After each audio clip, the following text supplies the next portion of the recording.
नमस्कार, मैं हूं आपके साथ रविंदर पंवर और आज हमारे दर्शक लाइव टाइम्स टीवी के साथ देख रहे हैं पॉलिटिकल ड्रामा। और आज पॉलिटिकल ड्रामा में हम अपने दर्शकों से दो मुद्दों पर बात करेंगे। सबसे पहला मुद्दा तो हमारा रहेगा कि किस तरह से भाजपा प्रदेश महिला मोर्चा को कोरोना मुक्ति यज्ञ करवाना किस तरह महंगा पड़ा, जिसमें स्वयं मुख्यमंत्री जयराम ठाकुर शामिल हुए थे। और अब विपक्षी दल कांग्रेस भाजपा के इस कोरोना मुक्ति यज्ञों को लेकर सवाल उठाने लगे हैं। दूसरा मामला हम ये लेंगे कि जो पूर्व विधानसभा अध्यक्ष और किसी समय स्वास्थ्य मंत्री भी रहे और पूर्व भाजपा अध्यक्ष डॉक्टर राजीव बिंदल एक बार फिर से उनके समय विधानसभा में हुई 6 भर्तियों को लेकर घिर गए हैं। और हम बात सबसे पहले शुरू करेंगे भाजपा के कोरोना मुक्ति यज्ञ से लेकर। तो हम अपने दर्शकों को बता देना चाहते हैं कि प्रदेश सरकार कोरोना काल से लेकर ही किसी ना किसी तरह के मुद्दों में घिरती आई है। और अभी प्रदेश सरकार और मुख्यमंत्री जो कोरोना काल के दौरान स्वास्थ्य विभाग में सैनिटाइजर खरीद, पीपी किट और अन्य घोटाले हुए हैं, उनसे भी बाहर नहीं निकल पाई थी कि एक नए मुद्दे ने प्रदेश सरकार को घेर लिया है। और इस बार सीधे सीधे उंगलियां प्रदेश सरकार के मुखिया यानी कि मुख्यमंत्री जयराम ठाकुर की तरफ घूम रही है। हम अपने दर्शकों को बताएंगे कि आखिर ये कोरोना मुक्ति यज्ञ था का और किस तरह से ये हुआ था। तो हम अपने दर्शकों को बताना चाहते हैं कि प्रदेश भाजपा के महिला मोर्चा ने, जो इनका महिला विंग है, इन्होंने पिछले कई दिनों से प्रदेश से कोरोना भाग जाए, प्रदेश से कोरोना को जल्दी छुटकारा मिल जाए, इसके लिए गायत्री मंत्र मंडल स्तर पर और जिला स्तर पर गायत्री मंत्रों का आयोजन किया जा रहा था। और इसकी पूर्णाहुति के लिए 2 दिन पहले ही प्रदेश भाजपा महिला मोर्चा ने प्रदेशाध्यक्ष रश्मिधर सूद की अगुवाई में शिमला में लिफ्ट के पास जो नगर निगम का पार्किंग स्थल बना है, वहां पर पूर्णाहुति यज्ञ करवाया था। तो इससे पहले कि इस यज्ञ को लेकर जो बवाल उठ रहा है हम वो बात अपने दर्शकों के साथ करें, उससे पहले हम अपने दर्शकों को दिखाना चाहते हैं कि मुख्यमंत्री ने उस यज्ञ के दौरान, हवन के दौरान क्या कहा था और किस तरह से कितनी भीड़ उस समय एकत्र हुई थी। तो आइए देखते हैं क्या कह रहे हैं मुख्यमंत्री जयराम ठाकुर। और उनके इस यज्ञ में शामिल होने को लेकर ही विपक्षी दल कांग्रेस हल्ला मचा रहा है, आरोप लगा रहा है और बात यहां तक उठ रही है कि मुख्यमंत्री ने और भाजपा के संगठन ने, महिला मोर्चा ने इस हवन यज्ञ के दौरान कोविड-19 के नियमों की अवहेलना की, सोशल डिस्टेंसिंग का उल्लंघन किया और जितने भी नियम कोविड-19 के प्रोटोकॉल के तहत बनाए गए हैं, उन सभी नियमों को धत्ता बताकर भाजपा के महिला मोर्चा ने इस हवन यज्ञ का आयोजन करवाया, जिसके लिए विपक्षी दल कांग्रेस सीधे सीधे मुख्यमंत्री जयराम ठाकुर सहित अन्य नेताओं पर एफआईआर दर्ज करने की मांग कर रही है। हम अपने दर्शकों से साझा करेंगे कि यह यज्ञ किन परिस्थितियों में किया गया था और इस यज्ञ में कौन कौन दिग्गज लोग शामिल रहे थे। क्योंकि आजकल जैसा कि हमारे दर्शक जानते ही हैं कि सभी तरह के धार्मिक आयोजन, मंदिरों के कपाट बंद है, सामाजिक और धार्मिक आयोजन सभी तरह के बंद है। बावजूद इसके भी भाजपा महिला मोर्चा ने गायत्री मंत्रों के जाप को लेकर, गायत्री मंत्रों के आयोजन को लेकर इसका पूर्णाहुति का कार्यक्रम 2 दिन पहले लिफ्ट के पास जो नगर निगम का पार्किंग परिसर है वहां पर किया। अब हम अपने दर्शकों को दिखाते हैं उस यज्ञ में भाग लेने आए मुख्यमंत्री क्या कह रहे हैं और कितने लोग वहां पर जमा थे।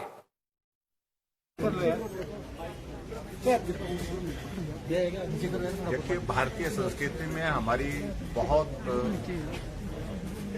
अटूट आस्था है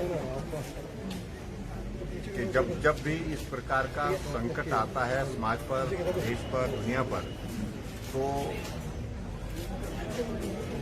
धार्मिक आयोजनों के माध्यम से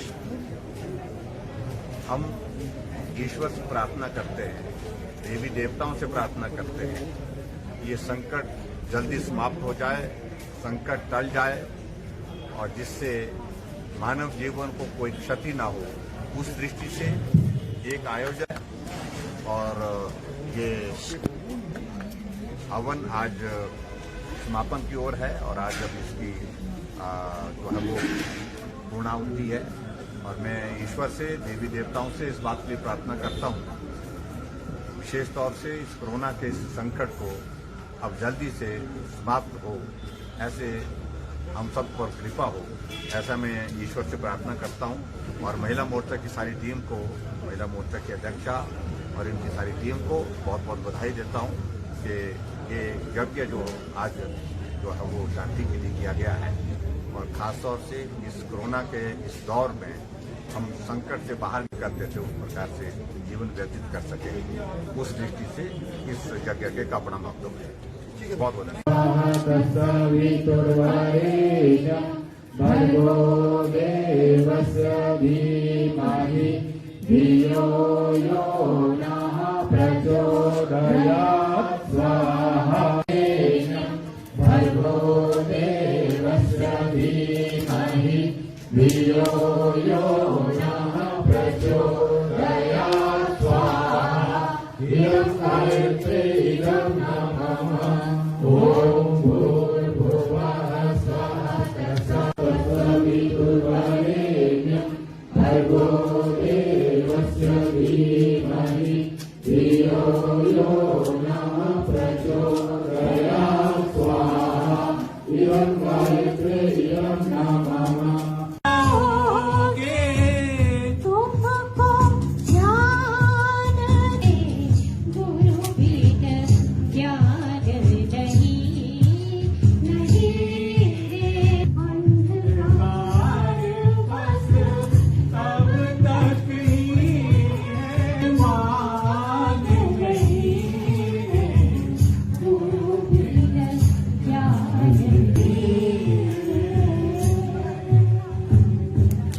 बोलिए गायत्री माता की। यज्ञ भगवान शुरू कर दे तो ये नौबत ना आए जो आज आ रही है कि हमारे बच्चे मानते नहीं, पढ़ते नहीं, नशे की ओर जा रहे हैं। ये सब चीजें ध्यान दें। इतनी देर में आपको थोड़ी अच्छी अच्छी जानकारी हम देंगे, तो अपना ध्यान इधर आकर बार बार आपके बीच में नहीं आना है, तो आपस में बातचीत न करें कृपया। संस्कारों बच्चे नशे की ओर जा रहे हैं, पढ़ाई की ओर ध्यान नहीं है, डिप्रेशन में जाते हैं। दोष किसका है? हमारा भी दोष है। क्या हम वो संस्कार दे पा रहे हैं बच्चों को? क्या वो है? शिमला में भी हमारा शक्तिपीठ है, यहाँ पर भी निःशुल्क संस्कारों के। तो हमारे दर्शकों ने देखा कि किस तरह से प्रदेश भाजपा के महिला मोर्चा ने शिमला में ये कोरोना मुक्ति के लिए हवन यज्ञ करवाया। और आपने देखा ही है कि इस यज्ञ में न केवल मुख्यमंत्री शामिल हुए, बल्कि हिमाचल प्रदेश के जो शिक्षा मंत्री है सुरेश भारद्वाज, वो भी इसमें शामिल रहे। उन्होंने भी पूर्णाहुति डाली और संगठन महामंत्री पवन राणा सहित प्रदेश भाजपा महिला मोर्चा के अध्यक्ष रश्मिधर सूद भी, जिनकी अगुवाई में यह हुआ, और उनकी सैकड़ों महिलाएं जो महिला मोर्चा की प्रदेश जिला स्तर की पदाधिकारी है वो भी इसमें रही। और आपने देखा ही होगा कि इन तस्वीरों में और इस वीडियो में हमने दिखाया कि गायत्री जो ये कार्यक्रम, गायत्री मंत्र का जो कार्यक्रम किया जा रहा था भाजपा महिला मोर्चा द्वारा, उसके लिए, उसकी पूर्णाहुति के लिए 1-2 हवन कुंड नहीं बल्कि 3-4 हवन कुंड बनाए हुए थे। और पूरे हॉल में किस तरह से सैकड़ों लोग जमा हुए थे, जिसमें कि साफ साफ इसी को लेकर कांग्रेस साफ साफ आरोप लगा रही है और यह कह रही है कि भाजपा ने कोविड-19 के नियमों की उल्लंघना की है। इससे लेकर शिमला कांग्रेस ने, जो कि शिमला कांग्रेस ग्रामीण के अध्यक्ष यशवंत सिंह छाजटा और शहरी कांग्रेस अध्यक्ष जितेंद्र चौधरी ने सीधे सीधे आरोप लगाया और ये मांग की है कि मुख्यमंत्री जयराम ठाकुर के खिलाफ एफआईआर दर्ज की जाए और जो जो बड़े पदाधिकारी या नेतागण इसमें मौजूद रहे उन पर कार्रवाई की जाए। क्योंकि उनका यह भी कहना था कि पिछले दिनों कांग्रेस ने जब सचिवालय के बाहर प्रदर्शन किया था तो कांग्रेस के नेताओं पर पुलिस ने मामले दर्ज किए थे, क्योंकि गैदरिंग हुई थी, सोशल डिस्टेंसिंग का ख्याल नहीं रखा गया था। और अब यही आलम भाजपा के महिला मोर्चा के इस हवन यज्ञ में रहा, जहां पर 200-300 के करीब पुरुष और महिलाएं एकत्र हुए और सोशल डिस्टेंसिंग का वहां ख्याल नहीं रखा गया और वहां पर अधिक से ज्यादा भीड़ एकत्रित की गई। क्योंकि मैं अपने दर्शकों को बताना चाहता हूं कि प्रदेश सरकार ने या केंद्र ने जो कोविड-19 के प्रोटोकॉल बनी है, एसओपीज आई है, उसमें अभी तक धार्मिक मंदिर है जो वो बंद किए गए हैं, कपाट नहीं खोले गए हैं ताकि ज्यादा लोगों की भीड़ मंदिरों में एकत्र ना हो सके। किसी भी तरह के मेले उत्सव नहीं हो रहे हैं, धार्मिक और सामाजिक आयोजन नहीं हो पा रहे हैं क्योंकि वहां पर ज्यादा भीड़ एकत्र होने का खतरा है। इसलिए ज्यादा गैदरिंग में किसी तरह का संक्रमण यहां से वहां ना फैल सके, कोई अनहोनी ना हो सके, वायरस अपनी जड़ें ना फैला सके, इसलिए हिमाचल प्रदेश में किसी भी तरह के बड़े आयोजन नहीं हो सके। और जब आम जनता के लिए ऐसे नियम बनाए गए हैं कोविड-19 के तहत, तो क्या जरूरत थी भाजपा के महिला मोर्चा को कि वो इतना बड़ा आयोजन करती, उसमें मुख्यमंत्री जाते और वहां पर सोशल डिस्टेंसिंग का ख्याल ना रखा जाता। यही कारण था कि अब कांग्रेस मुख्यमंत्री सहित अन्य नेताओं पर एफआईआर दर्ज करने की मांग कर रही है और साफ साफ ये आरोप भी लगा रही है कि भाजपा ने यह कार्यक्रम करके प्रदेश के लोगों की जन भावनाओं को ठेस पहुंचाई है। क्योंकि एक तरफ मंदिर बंद है, मेले और उत्सव नहीं हो रहे हैं, सामाजिक और धार्मिक आयोजन नहीं हो रहे हैं, यहां तक कि विवाह जैसे कार्यक्रमों में भी 10, 15, 20 और 50 लोगों से, अधिकतम 50 लोगों से ज्यादा जुड़ने की अनुमति नहीं है। यहां तक कि जब किसी की मौत होती है वहां भी कम ही लोगों को आने के लिए कहा जा रहा है अंतिम संस्कार में, या किसी के भी घर में ज्यादा लोग ना जुड़े, ऐसी दिशा निर्देश सरकार की ओर से दिए गए हैं। और वही सरकार जो औरों को नसीहत दे रही है और खुद मियां फजीहत बन रही है, यही आरोप कांग्रेस का है, जिसे लेकर कांग्रेस ये कह रही है कि एफआईआर दर्ज की जाए क्योंकि इससे नियमों की उल्लंघना हो रही है और प्रदेश में दोहरे मापदंड नहीं चलेंगे, ये कहना है प्रदेश कांग्रेस का। लिहाजा अब इस मामले में मुख्यमंत्री क्या कहते हैं, सरकार के प्रतिनिधि क्या कहते हैं, भाजपा का प्रदेश महिला मोर्चा क्या स्टैंड लेता है और सरकार क्या कार्रवाई करती है, ये तो देखने वाली बात है। लेकिन कांग्रेस के आरोपों में इस कार्यक्रम को लेकर कहीं ना कहीं एक टीस और एक सच्चाई अवश्य है। अब इसके बाद हम बात करेंगे पूर्व विधानसभा अध्यक्ष, पूर्व भाजपा के प्रदेशाध्यक्ष डॉक्टर राजीव बिंदल की, जिनके समय विधानसभा में 6 भर्तियां हुई है और उन भर्तियों को लेकर सीपीआईएम के नेता और ठियोग से विधायक राकेश सिंघा बिल्कुल हमलावर हो गए हैं प्रदेश सरकार पर और डॉक्टर राजीव बिंदल पर। उनका कहना है कि विधानसभा अध्यक्ष के जो विधानसभा अध्यक्ष थे जब डॉक्टर राजीव बिंदल, तो उस समय 6 भर्तियां हुई हैं और उन्होंने इन भर्तियों में सीधे सीधे धांधली के आरोप लगाए हैं। सिंघा का कहना था कि विधानसभा में नियमों को ताक पर रखकर लॉ ऑफिसर का नया पद सृजित कर अपने संबंधी व निजी सचिव की बेटी को भर्ती किया गया, ये राकेश सिंघा के आरोप है। इसके अलावा 3 भर्तियां, सिंघा का कहना है कि इसके अलावा 3 भर्तियां बिंदल ने अपने चुनाव क्षेत्र नाहन व 1 भर्ती सोलन से की, जबकि 1 भर्ती भाजपा के उपाध्यक्ष पुरुषोत्तम गुलेरिया, जो कि खादी ग्रामोद्योग के भी उपाध्यक्ष हैं, उनके बेटे की गई। सिंघा ने इस पूरे मामले में न्यायिक जांच की मांग उठाई है। उन्होंने यह भी कहा है कि विजिलेंस की जांच पर विश्वास नहीं किया जा सकता है क्योंकि उसका आज तक विजिलेंस की किसी भी जांच का कोई नतीजा नहीं निकल पाया है। चाहे सरकार में स्वास्थ्य घोटाला हुआ हो, उसकी भी लीपापोती की जा रही है और विजिलेंस उसमें क्लीन चिट देने की फिराक में है, इसलिए इस मामले की न्यायिक जांच की जाए। सिंघा के ये आरोप भाजपा को बिल्कुल तीर की तरह चुभे हैं और यही कारण था कि प्रदेश भाजपा की ओर से अगले दिन इसका खंडन आया।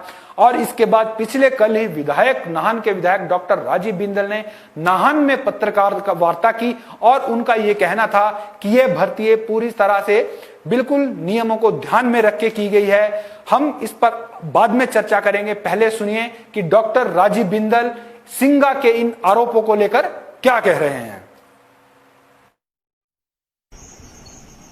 श्री राकेश सिंघा जी माननीय विधायक ने विधानसभा में हुई भर्तियों के संबंध में और कल प्रेस के माध्यम से जो बयान दिया है वो पूरी तरह से राजनीति से प्रेरित है, पूरी तरह से असत्य है और किसी विशेष प्रकार का हित साधन करने के लिए वो विधानसभा की गरिमा को ठेस पहुंचाने के अंदर लगे हैं। हिमाचल प्रदेश की विधानसभा नियमों की परिधि के अंदर काम करती है और विधानसभा सचिवालय भर्तियां भी करता है और शेष निर्णय भी करता है।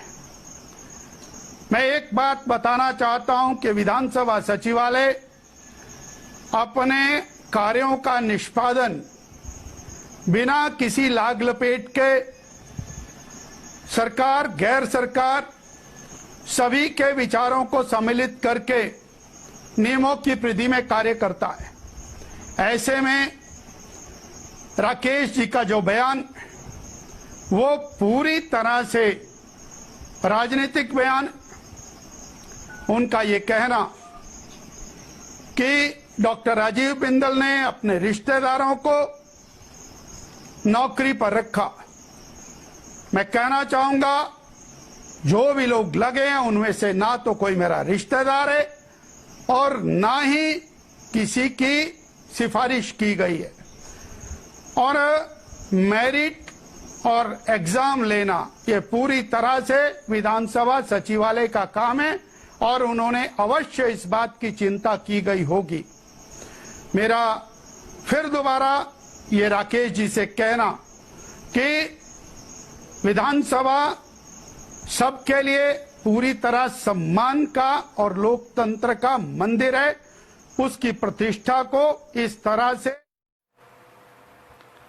तो हमारे दर्शकों ने सुना कि विधायक राकेश सिंघा के बयान पर डॉक्टर राजीव बिंदल ने क्या कहा। विधायक राकेश सिंघा के विधानसभा में हुई भर्तियों के धांधली के आरोपों पर डॉक्टर राजीव बिंदल का साफ कहना था। उन्होंने खंडन करते हुए कहा कि इन भर्तियों में मेरा कोई भी रिश्तेदार नहीं है। बिंदल ने उनके बयान पर तीखी प्रतिक्रिया दी और कहा कि ये सारे के सारे बयान राजनीति से प्रेरित है और पूरी तरह असत्य है। साथ ही उन्होंने यह भी कहा कि ये सिर्फ और सिर्फ राजनीतिक लाभ लेने के लिए उनके खिलाफ षड्यंत्र रचा जा रहा है। कुछ लोग अपना राजनीतिक हित साधना चाहते हैं और उनके खिलाफ इसीलिए षड्यंत्र रचा जा रहा है और इन सभी आरोपों को डॉक्टर बिंदल ने बेबुनियाद बताया है। और साथ ही साथ यह भी कहा है कि इन आरोपों से विधानसभा की गरिमा को ठेस पहुंची है। उन्होंने यह कहा और जोर देते हुए कहा और स्पष्ट तौर पे कहा कि विधानसभा में जितनी भी भर्तियां हुई है वो विधानसभा सचिवालयों के नियमों के तहत ही हुई है और नियमों के तहत ही इसमें अधिकारियों और कर्मचारियों को भर्ती किया गया, जिसमें बिंदल का कोई भी रिश्तेदार नहीं है। अब हम अपने दर्शकों को बताएंगे कि भले ही डॉक्टर राजीव बिंदल ने इन भर्तियों को लेकर अपनी सफाई दी हो, लेकिन राकेश सिंघा का जो आरोप है, उनका जो मुद्दा है, वो अभी भी स्टैंड कर रहा है। इसमें वो सीधे सीधे न्यायिक जांच की मांग कर रहे हैं, लेकिन प्रदेश सरकार की तरफ से या सचिवालय की तरफ से इस मुद्दे को लेकर अभी कोई सीधा सीधा स्पष्टीकरण नहीं आया है। केवल और केवल भाजपा संगठन या विधायक डॉक्टर राजीव बिंदल ही अपने बचाव में सिंघा के बयानों को राजनीतिक षड्यंत्र बता रहे हैं। और मैं दर्शकों को यह भी बता देना चाहता हूं कि डॉक्टर राजीव बिंदल अपने खिलाफ लग रहे इन आरोपों को षड्यंत्र इसलिए बता रहे हैं क्योंकि वो जब से लेके ये जयराम सरकार बनी है तब से लेके बिंदल षड्यंत्रों में घिरे हुए हैं। पहले जब प्रदेश के एक स्वास्थ्य डायरेक्टर का ऑडियो वायरल होता है जिसमें कि स्वास्थ्य उपकरणों की खरीद को लेकर कुछ लेन देन की बात उठती है, उसमें भी एक षड्यंत्र के तहत ही डॉक्टर राजीव बिंदल को अपने भाजपा अध्यक्ष से इस्तीफा देना पड़ा। और अब जबकि बिंदल की नई अपॉइंटमेंट, चाहे उन्हें भाजपा के अध्यक्ष पद पर वापस तैनाती मिल जाती या उन्हें मंत्रिमंडल में शामिल किया जाता, जब ये कसरत चल रही थी, कवायद चल रही थी, तो अब बिंदल के खिलाफ ये नया बयान, एक नया आरोप आ गया है कि माकपा नेता और ठियोग के विधायक राकेश सिंघा उनके बिंदल के समय विधानसभा में हुई भर्तियों को लेकर आरोप लगा रहे हैं और न्यायिक जांच की मांग कर रहे हैं। तो आज के पॉलिटिकल ड्रामा में हमने अपने दर्शकों के साथ साझा किया कि किस तरह से प्रदेश भाजपा के तेर तर्रार दिग्गज और मैनेजमेंट के माहिर कहे जाने वाले डॉक्टर राजीव बिंदल आरोपों में घिरे हुए हैं। किस तरह से उन्हें स्वास्थ्य घोटाले में भी खींचा जा रहा है और उन पर अब विधानसभा जब वो अध्यक्ष थे उस समय हुई भर्तियों को लेकर भी उन्हें कटघरे में खड़े किया जा रहा है। इसके अलावा हम अपने दर्शकों के साथ साझा किया कि कोरोना काल में भाजपा के प्रदेश महिला मोर्चा ने किस तरह से गायत्री महामंत्र महायज्ञ की पूर्णाहुति का कार्यक्रम किया और उस कार्यक्रम में किस तरह से कोविड-19 के नियमों की धज्जियां उड़ी, किस तरह से वहां पे गैदरिंग हुई, किस तरह से बहुत से लोगों ने मास्क भी नहीं लगा रखे थे और किस तरह से प्रदेश भाजपा महिला मोर्चे की नेत्रियां वहां पर इकट्ठी होकर और वहां पर जमावड़ा लगा था। इन सभी बातों को लेकर विपक्षी दल कांग्रेस ने मांग की है कि इस मामले में गैदरिंग करने के लिए कोविड-19 के नियमों की उल्लंघना को लेकर और सोशल डिस्टेंसिंग का ध्यान ना रखने को लेकर मामला दर्ज किया जाए और किस तरह से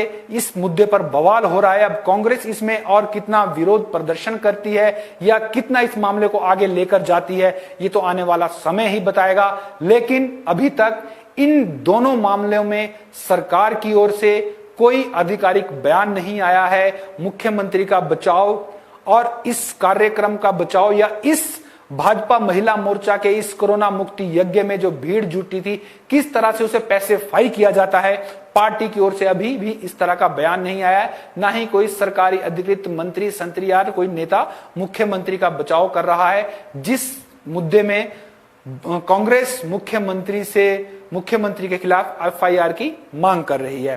खैर, पॉलिटिकल ड्रामा में अपने दर्शकों के साथ ये मुद्दे साझा करने और इनका विश्लेषण करने का हमारा उद्देश्य सिर्फ यही था कि अपने दर्शकों तक और आम जनता तक जो प्रदेश की राजनीति में घटनाक्रम चल रहे हैं उनकी एक तस्वीर, साफ साफ तस्वीर और राजनीति से हटके किसी भाजपा या कांग्रेस का पक्ष लिए बिना एक तस्वीर दर्शकों के सामने रखी जाए। इसी उद्देश्य से हमने ये खास कार्यक्रम पॉलिटिकल ड्रामा आपके सामने पेश किया। आपकी क्या राय रही होगी ये कमेंट के जरिए हमें जरूर बताएं। आपसे फिर मिलेंगे प्रदेश की राजनीति के एक और नए मुद्दे के साथ। तब तक के लिए मुझे इजाजत दे। जय हिंद, जय हिमाचल।